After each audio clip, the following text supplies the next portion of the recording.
12 महीना ले लाइन मारे कोनो टूरी नहीं देखिस निहार के। 12 महीना ले लाइन मारे कोनो टूरी नहीं देखिस निहार के। आज एक झंझी जवान सुंदरिया बुलाई से आँखी मार के। धन्य धन्य हे राम मोला टूरी दे छप्पर फाड़ के।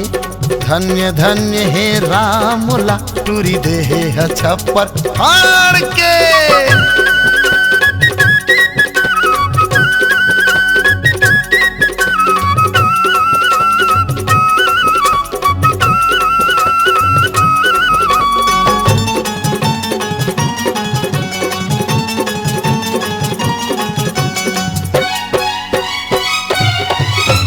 पहली भेटे एक झन कॉलेज वाली कहे वाला पिकनिक जाबे का काली। एक के मोला हलू हलू मुस्काइस फिर 8 नंबर के सैंडल उठाइस।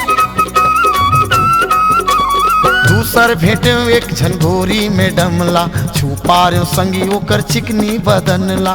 दूसर भेटे एक झन गोरी में डमला छुपा रे संगी ओकर चिकनी बदनला। मैडम चिल्लाइस भारी बड़बड़ाइस अंग्रेजी मजी फटकार के।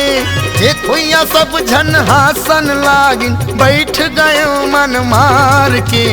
धन्य धन्य हे राम मोला टूरी दे छप्पर फाड़ के। धन्य धन्य हे राम मोला टूरी दे छप्पर फाड़ के।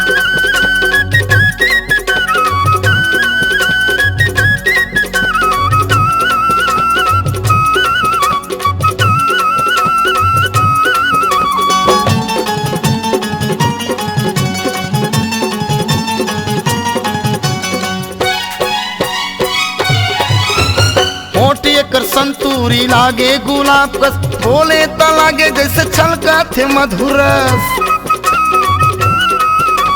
सेव सही गाल मृग नैनी है कैना अगम सुघराई ये कर दूनो नैना। भपकत जवानी उम्र 16 साल लचकत है कन्हा मिर्गिन का चाल। भपकत जवानी उम्र 16 साल लचकत है कन्हा मिर्गिन का चाल। कैसे गढ़े हो ही गढ़वई आएला का जादू का मंत्र मार के। तर हो गए मोरे जिंदगी हाँ देखियो जावेला पोटार के। धन्य धन्य हे राम मोला टूरी दे छप्पर फाड़ के। धन्य धन्य हे राम मोला टूरी दे छप्पर फाड़ के।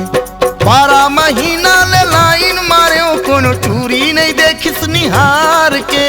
12 महीना ले लाइन मारे कोनो टूरी नहीं देखिस निहार के। आज एक झंझी जवान सुंदरिया बुलाई से आँखी मार के।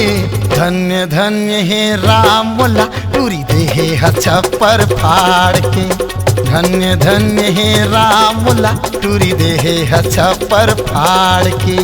धन्य धन्य हे राम मोला टूरी दे छप्पर फाड़ के। धन्य धन्य हे राम मोला टूरी दे छप्पर फाड़ के।